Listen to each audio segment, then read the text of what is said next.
ánimo y nos permite estar dispuestos a hacer de este día el mejor de los días.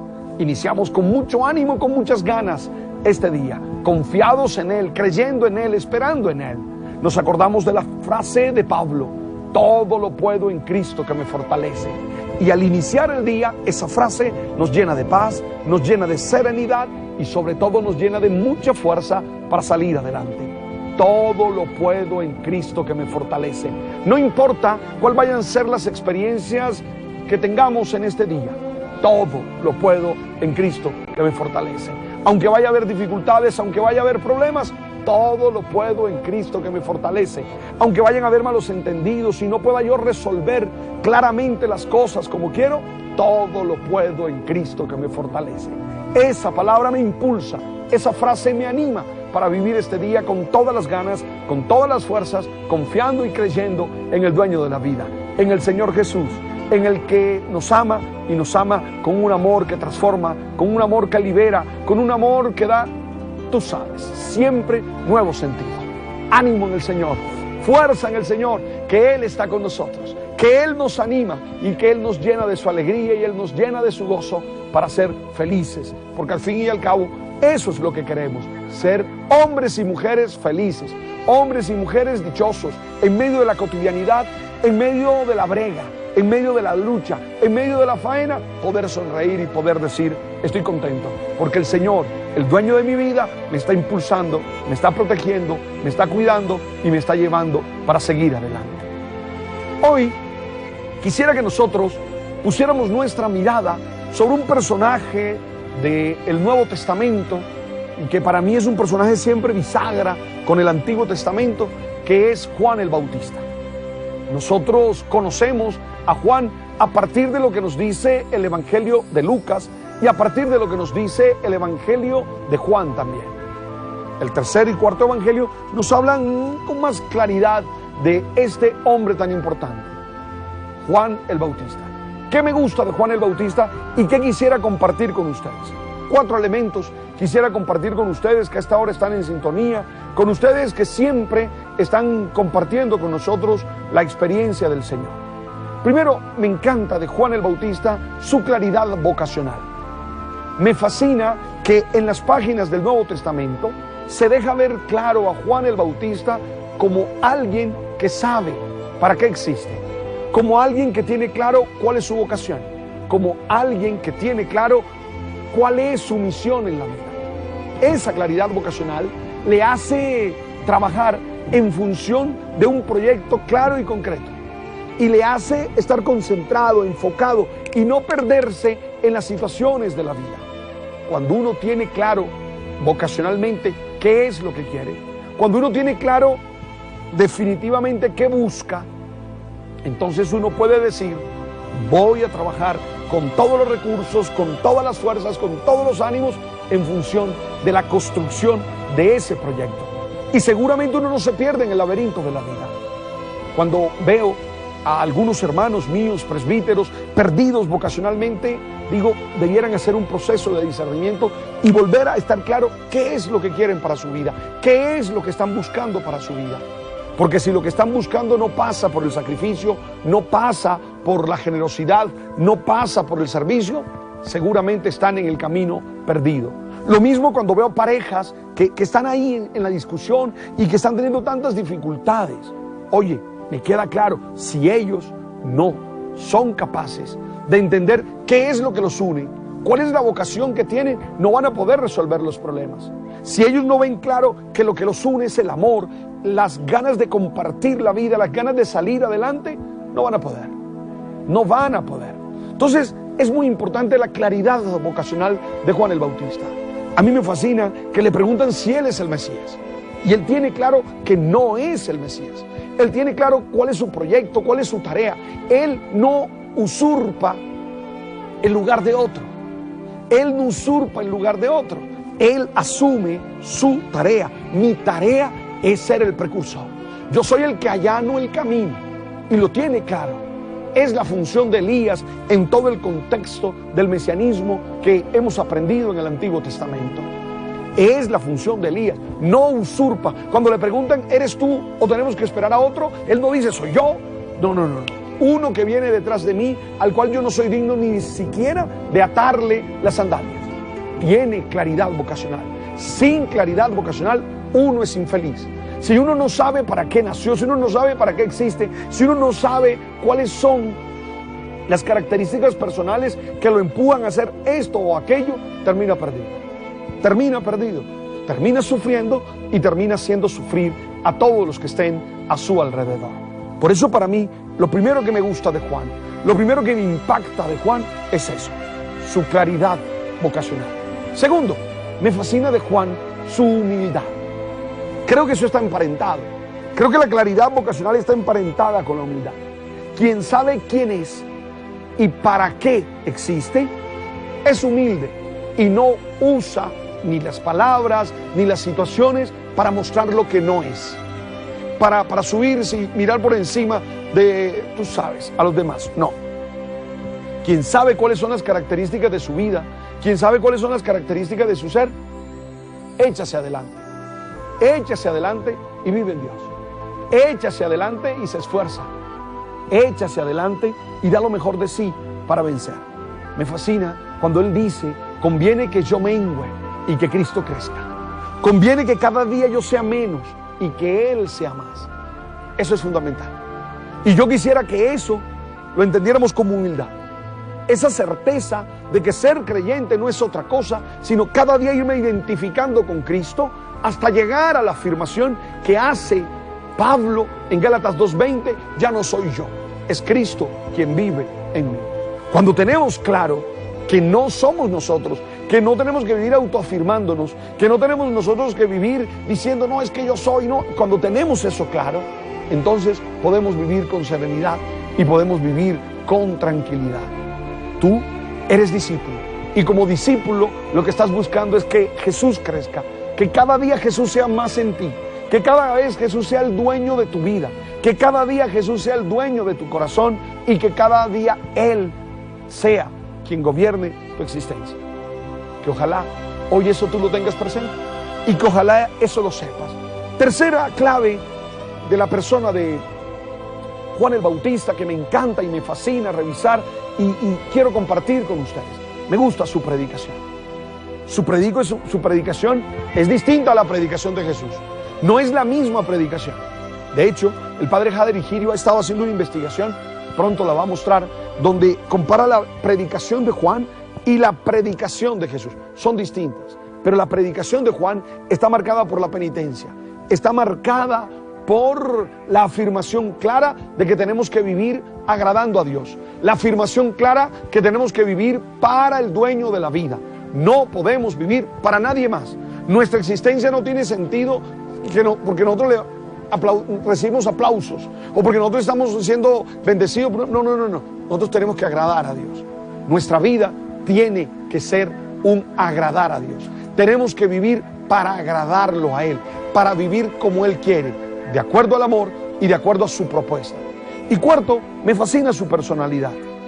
Lo muestran muy austero en los textos bíblicos. Lo muestran en el desierto. Lo muestran casi que como un profeta del Antiguo Testamento, no solo con ese mensaje penitencial fuerte que acabo de señalar, sino en una actitud de vestimenta, de dieta, que lo hace ser un hombre austero. No el hombre que busca los placeres, sino el hombre que busca ser dueño de sí mismo. 4 claves de Juan el Bautista que me parecen importantes, que me parecen geniales y que ustedes debieran tener presentes. 1, su claridad vocacional. 2, muy claro y que nos ayude mucho y que lo tengamos presente y que no lo dejemos. 2, me fascina que Él es un hombre que es humilde. 3, importante para que nosotros lo tengamos claro, su predicación. Una predicación penitencial, una predicación exigente, una predicación que invita al cambio. Y 4, su personalidad. Una personalidad austera. Una personalidad como la de un profeta del Antiguo Testamento. Una personalidad de esos que saben que descansan sobre Dios, que penden de Dios y que los soporta Dios. Nada más, nada distinto. Tomemos la palabra que se nos entrega en el día de hoy. Espero que ya tengas el oracional, el man está vivo. No debe faltarte el oracional, el man está vivo. Tomemos en la primera lectura del profeta Isaías, capítulo 49, del versículo 1 al versículo 6. Isaías, capítulo 49, versículo 1 al versículo 6. Escúchenme, islas, atiendan pueblos lejanos. Estaba yo en el vientre y el Señor me llamó, en las entrañas maternas, y pronunció mi nombre. Hizo de mi boca una espada afilada, me escondió en la sombra de su mano, me hizo flecha bruñida, me guardó en su aljaba y me dijo: tú eres mi siervo, de quien estoy orgulloso. Mientras yo pensaba, en vano me he cansado, en viento y en nada he gastado mis fuerzas. En realidad mi derecho lo llevaba el Señor, mi salario lo tenía Dios. Y ahora habla el Señor, que desde el vientre me formó, siervo suyo, para que le trajese a Jacob, para que le reuniese a Israel. Tanto me honró el Señor, y mi Dios fue mi fuerza. Es poco que seas mi siervo y restablezca las tribus de Jacob, y conviertas a los supervivientes de Israel. Te hago luz de las naciones, para que mi salvación alcance el confín de la tierra. Palabra de Dios. Esta es la vocación de Isaías, ¿verdad? La manera como Isaías entiende que el Señor lo ha llamado desde siempre, que es el Señor el que toma la iniciativa, que su vocación es producto del amor de Dios, de la decisión de Dios. Esto es muy valioso para todos nosotros hoy. La vocación no es nuestra, la vocación no fue nuestra decisión, la vocación fue una respuesta que hicimos al llamado que Dios nos ha hecho. Y claro, si es Él el que nos ha llamado, es Él el que le da sentido a nuestra vocación. Es Él el que le da sentido a todo lo que somos y a todo lo que vivimos. Es Él el que nos muestra el camino. Por eso insiste claramente, insiste con fuerza, insiste con decisión el autor del texto, en que Dios paga, es Dios el que da el salario, es Dios el que responde. Miremos la segunda lectura de hoy, que es de Hechos de los Apóstoles, capítulo 13, versículo 22 al versículo 26. Hechos de los Apóstoles, capítulo 13, versículo 22 al versículo 26. En aquellos días, dijo Pablo, Dios nombró rey a David, de quien hizo esta alabanza: encontré a David, hijo de Jesé, hombre conforme a mi corazón, que cumplirá todos mis preceptos. Según lo prometido, Dios sacó de su descendencia un Salvador para Israel, Jesús. Antes de que Jesús llegara, Juan predicó a todo Israel un bautismo de conversión. Y cuando estaba para acabar su vida, decía: yo no soy quien piensan ustedes, viene uno detrás de mí, a quien no merezco desatarle las sandalias. Hermanos, descendientes de Abraham y todos los que temen a Dios, a ustedes se les ha enviado este mensaje de salvación. Palabra de Dios. Ese discurso de Pablo es precioso. Es un discurso en el que Pablo hace casi un resumen de la historia de la salvación, para mostrar cómo el mensaje de Jesús no es una rueda suelta, sino que el mensaje de Jesús forma parte de toda esa economía de la salvación, de todo ese proyecto de la salvación. Inserta la actividad de ellos también en el proyecto de salvación que el Señor ha desplegado desde antiguo. Y en esa historia de salvación presenta a Juan el Bautista y vuelve a subrayar la afirmación de Juan: no soy yo quienes ustedes esperan, viene uno detrás de mí, al que no merezco desatarle las sandalias. De nuevo se subraya cómo Juan el Bautista tiene claro quién es Él, tiene claro cuál es su ministerio, tiene clara cuál es su tarea, tiene claro qué es lo que Dios le ha pedido.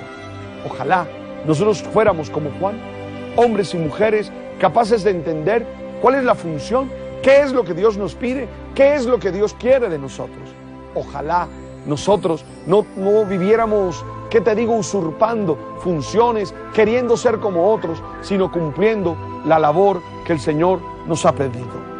Tomemos ahora el Evangelio de Juan, capítulo 1, versículo 57 al versículo 66 y también el versículo 80. Es Lucas 1, 57, 66 y versículo 80. A Isabel se le cumplió el tiempo del parto y dio a luz un hijo. Se enteraron sus vecinos y parientes de que el Señor le había hecho una gran misericordia y la felicitaban. A los 8 días fueron a circuncidar al niño y lo llamaban Zacarías como su padre. La madre intervino diciendo: no, se va a llamar Juan. Le replicaron: ninguno de tus parientes se llama así. Entonces preguntaban por señas a su padre cómo quería que se llamase. Él pidió una tablilla y escribió: Juan es su nombre. Todos se quedaron extrañados.